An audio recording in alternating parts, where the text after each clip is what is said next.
हामी यो बादल लागेको गाउँबाट आएको हो। हामी यो गाउँबाट आएको। हामी यत्रो हाइटमा आइसक्यौँ। कालो के यहाँ लडिरहँदो रहेछ साथी पाखै। यसलाई चाहिँ के भन्छ? यो भनेको बलौटे भन्छ। ए सरी पोखरी भन्छ। कत्रो जङ्गल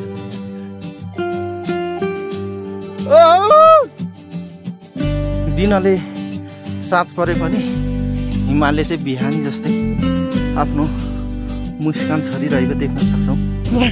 र नि यहाँबाट चाहिँ भोलि घाम झुल्केको देखिन्छ अरे।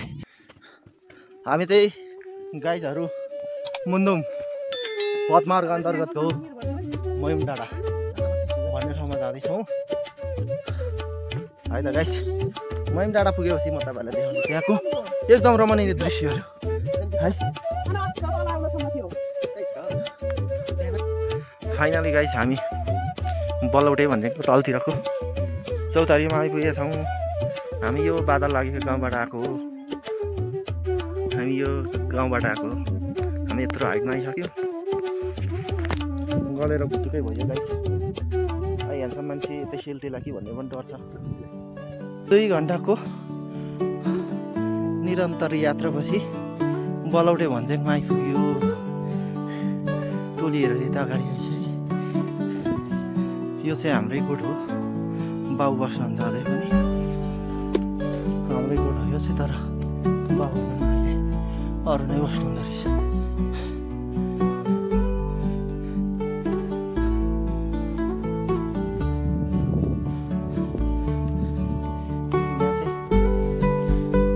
कालो केक यहाँ लडिरहँदो रहेछ साथी पाखैभरि कालो केक।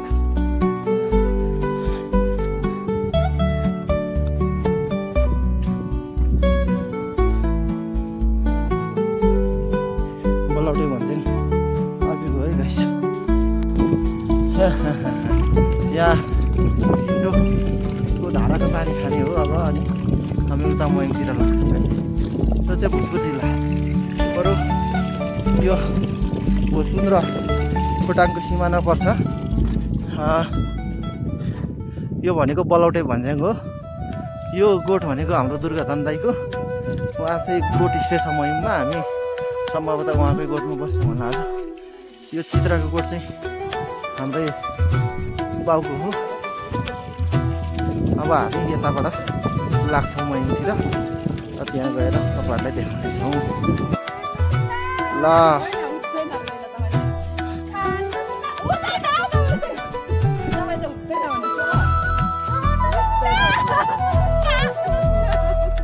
ल यो दिवार भाउजूको संस्कार है। यो चाहिँ खाजा खाँदा जाने अरे। खाजा चाहिँ के भन्दा एउटा चोको भाइ मलाई चाहिँ के दिन्छस्?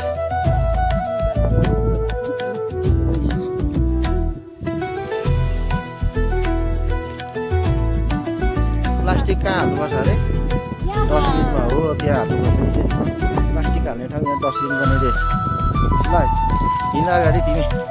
हामी चाहिँ मयुम पुगेपछि टक्क हजुरलाई हामी फेरि भिडियो देखाउनेछौँ। यस्तो त दामी देखियो भोजपुर त।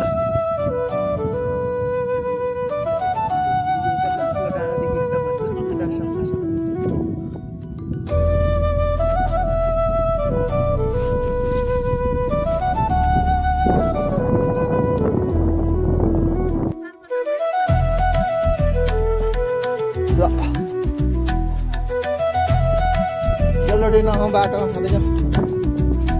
यस्तो हिलोमा त के खाइ भयो होला।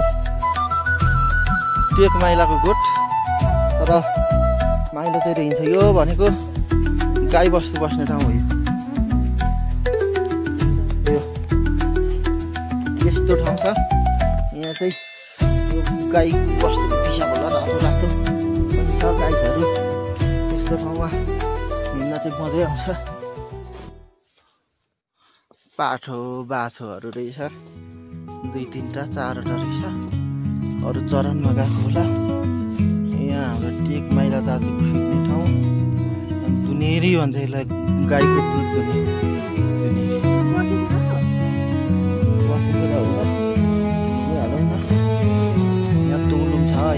पार्ने यहाँ दही होला बुढोको टेक मैला दाजुलाई यसले दुईटा रोटी यहाँ छोडिदिएको छ मजाले खानु है टेक दाजु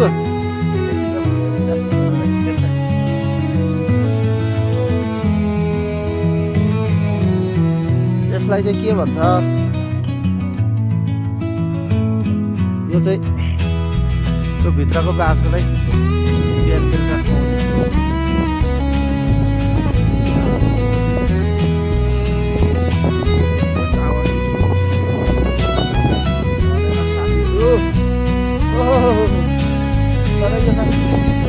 लास्टै हलाउँदो रहेछ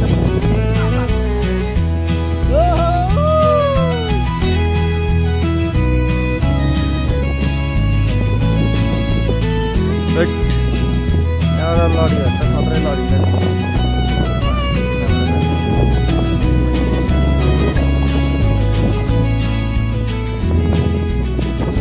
चढेर आएको त आऊ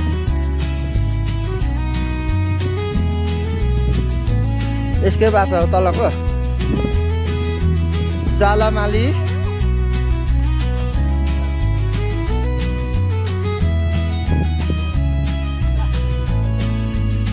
यसको त्यो अघि त्यो भकारमा भएको बाछा रहेछ क्या यसको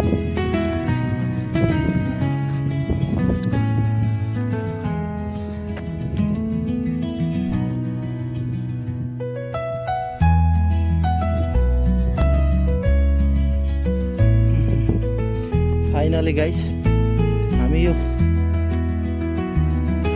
पोखरी भन्ज्याङ भन्ने ठाउँ आइपुग्यौँ अब यहाँबाट हामीलाई बिस्तारी जाँदा पनि करिब 1 घन्टामा चाहिँ हामी मैम पुग्छौँ र मैममा आज बास बस्दैछौँ भोलि मैमका रमाइलो दृश्यहरू हेर्नेछौँ र फर्किने जमत गर्ने प्लान रहेको छ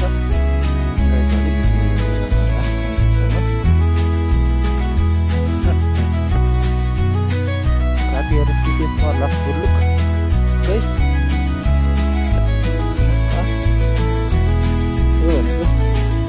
बोलाउँदै भन्छ ए सरी पोखरी भन्छ होला पोखरी डाँडा छ यता बादल उसी लाग्ने एकदेखि होइन रातो बाटो भन्ने ठाउँ है यता हाम्रो म्याडम सुत्नु भएछ यता हाम्रो सर सुत्नु भएछ म्याडम सिकिस्तै हो म्याडम शेर्पेनी जस्तै रातो रातो गाला बनाइहाल्छ यिनीहरूले पनि यता चाहिँ त्यो सेन्टी फ्ल्याट भएर सोधेको छ तर यो लेखेको चाहिँ कुन लिपि हो यो लामाले लेखेको होइन ब्राह्मी लिपि होइन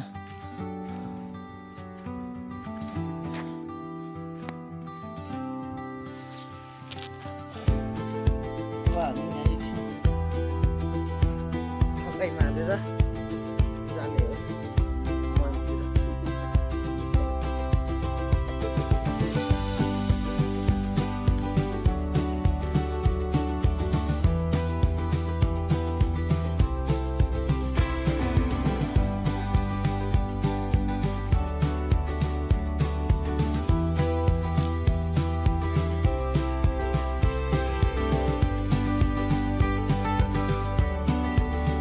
यो बलौटे भन्ज्याङ भन्ने ठाउँमै छौँ यहाँबाट अब हामी यता लाग्छौँ यो चाहिँ सातो बाटो पनि भन्छ यो करिब 3122 मिटर उचाइमा छौँ हामी यो समुद्री सतहदेखि यता भन्दा नि हामी यो बाटो लाग्छौँ र मैम पुग्नेछौँ बादल लागेको हुनाले खासै राम्रो सिनहरू चाहिँ भएन यो बाटो चाहिँ अलिकति जङ्गलको बाटो छ यहाँबाट र हल्ला गर्दै बोल्दै जाने कि बाघले एट्याक गरेर भन्दा मरिन्छ बल्ल बल्लको जिन्दगी माया लाग्छ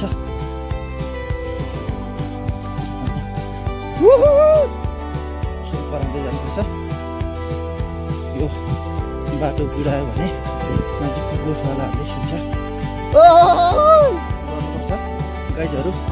यसरी लेकमा हिँड्दाखेरि यो टिप्स चाहिँ तपाईँहरूले यो भिडियो हेर्ने साथीले लिनु होला गर्ने। अनि बाघ भालु नजिक छ भने भएको छ मान्छेको स्वर सुनेर होइन। अनि अनि बाटो भुल्यो भने मान्छेले उताबाट फेरि गर्छ। अनि यहाँ बाटो बिर्स हो हजुर कताबाट आउने भन्नुपर्छ। अनि उनीहरूले बताइदिन्छ उताबाट साथीहरू। त्यस्तो है। यो चाहिँ ठ्याक्कै के हो भन्दाखेरि रानी कुवा। यो चाहिँ उहिलेको किंवदन्ती अनुसार यो चाहिँ रानीले खनेर बनाएको कुवा अरे। यहाँ एउटा चिन्डो कुवा पनि रहेछ। यहाँभित्र पानी छ यो भित्र होइन। बाटो हिँड्ने मान्छेले पानीलाई यसो निकालेर पानी गरेर यहाँबाट अगाडि बढ्छ।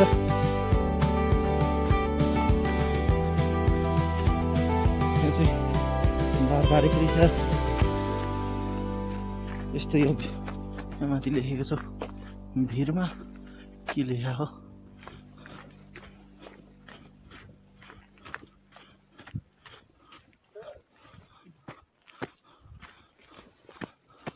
मजाले नबुझिँदो रहेछ।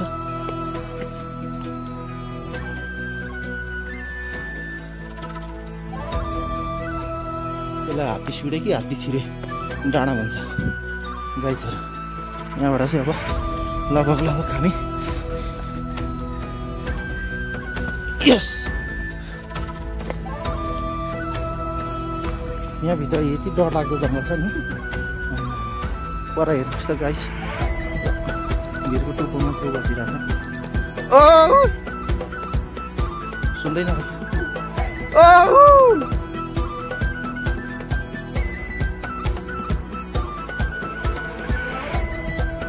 हाम्रो टिमको केटो यहाँ आएर अघिदेखि बसिरहँदो रहेछ।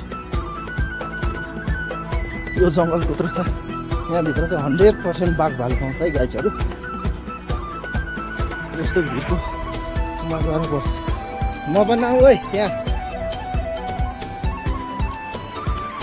गाइजहरू। यो सबै जङ्गलहरू के हो भन्दाखेरि गुराँसको जङ्गल पारी यो देखिएको यो बादलले मजाले देखिन्छ क्या। यहाँभित्र कत्रो जङ्गल छ म त्यो डाँडामा गएर देख्छु। त्यो डाँडा गएर गएको है त्यो डाँडा जाँदैछु गाइजहरू। रेलको बाटो रेलको बाटो बाटो खराब छ।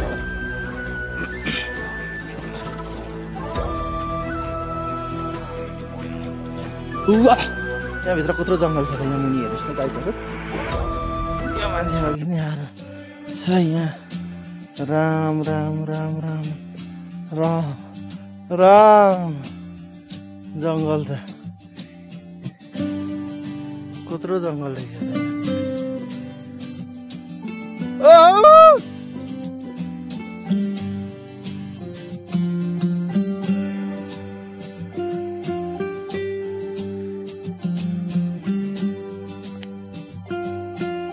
यो भिर हेर्नुहोस् त।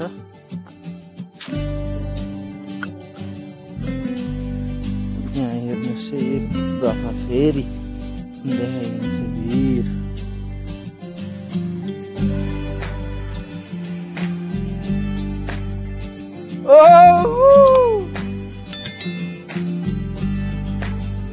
यस्तो छ बाटो गाइस। अब हामी चाहिँ तर यो बाटो हुँदै जाने।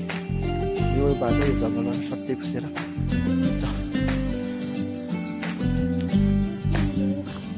हामी गुराँसघारीमा छौँ। यहाँ बाघले एट्याक गर्ने सम्भावना हुन्छ है साथीहरू। त्यही भएर म फेरि कराउँछु ल।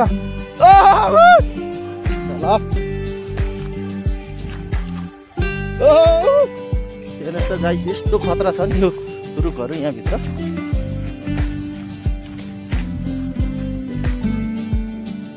फक्टे भन्ने ठाउँ आइपुग्यो गाइस।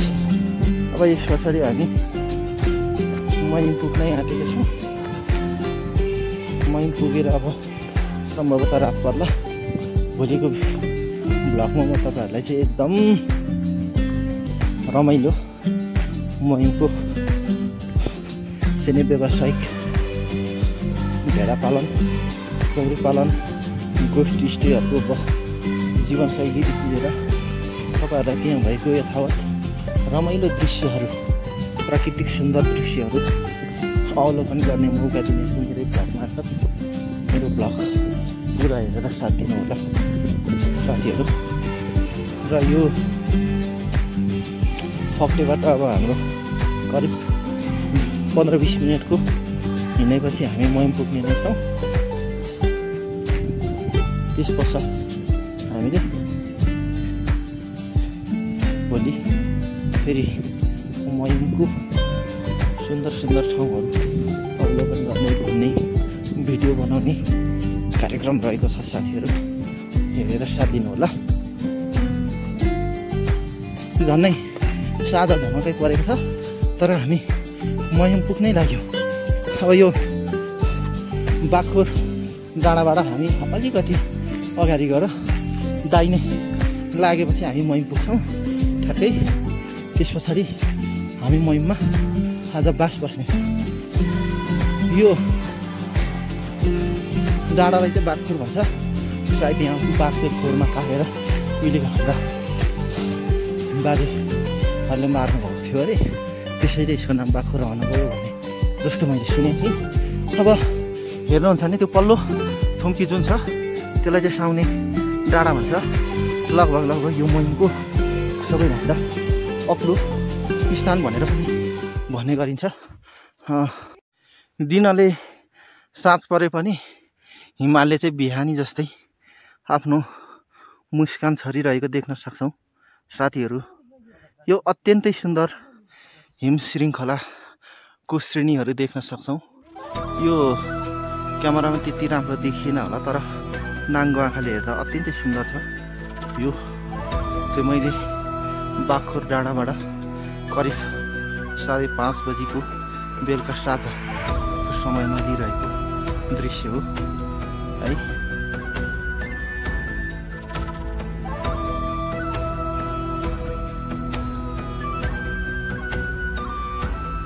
अत्यन्तै सुन्दर देखेर मैले यो दृश्यलाई कैद गरिरहेको छु मेरो क्यामेरामा।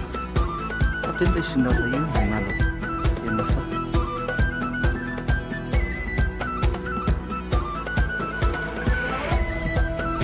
फाइनली गाइस हामी मयमको वल्लो छेउबाट मयम प्रवेश गर्दैछौँ। यहाँ हजारौँ चैली भएका विशाल फाँटहरू छन्। तपाईँको आँखाले भ्याउनेसम्मको सुन्दर फाँटहरू छन्।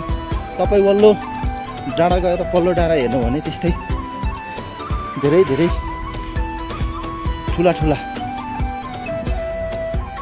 सुन्दर फाँटहरू देख्न सक्नुहुनेछ। ल गाइजहरू यहाँबाट एउटा दृश्य हेरौँ। वाउ ल हेर्नुहोस् गाइजहरू, यो बेलुकाको साँझको समय भएर मैले यो मोबाइलको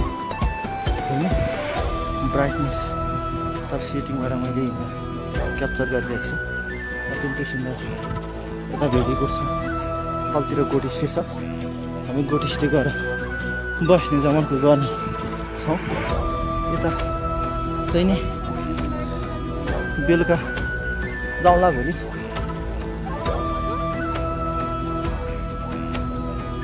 त्यो डाँडा हेर्दा चाहिँ राम्रो तर वास्तवमा यताकै डाँडा रमाइलो छ छनु त।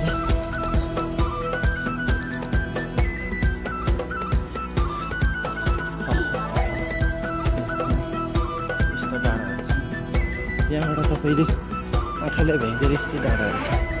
डाँडाकाँडाहरू यस्तो सुन्दर प्रकृतिले दिएको अनमोल उपहार हो। यस्तो रमाइलो दृश्य हेर्नको लागि तपाईँहरू यो ठाउँमा आउन सक्नुहुन्छ। यो भनेको खोटाङ र भोजपुरको सिमानामा रहेको मयम डाँडा हो। हेर्नुहोस् यता पनि रमाउँदैछ। ए भेडे गोठ आमा यी भेडीहरू यो अब बेलुका साँझको गोठ झर्न लागेको रहेछ। गोठ चाहिँ यही हो भेडी गोठको। यो पाठो समाउनु मन लाग्यो मलाई। भेडीको पाठो के छ बच्चा मिमी कालो पाठो भागो भाग्यो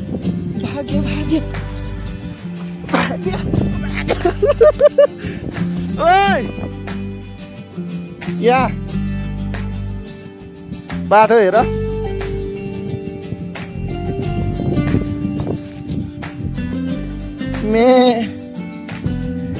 यहाँ बस न यहाँ बस हेर त कति राम्रो छ कति राम्रो बाटो छ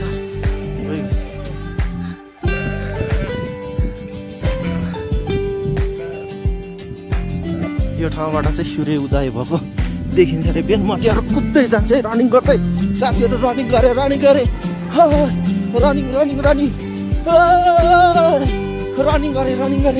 यहाँ एउटा बहिनीसम्म पठाउँछु त्यसलाई गर रनिङ गरे रनिङ कुद्यो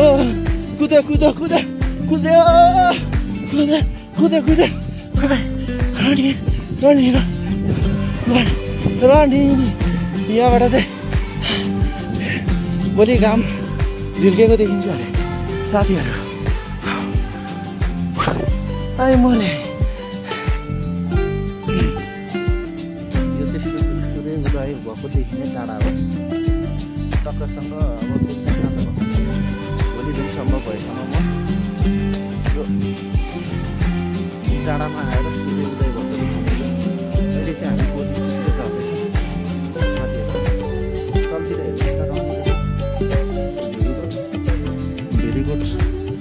को आसपास त्यो साँझ बेला भेला जम्मा भएर बसेको रहेछ त्यस कारणले अब हामी उँधो जाँदैछौँ साथीहरू अहिलेलाई भिडियो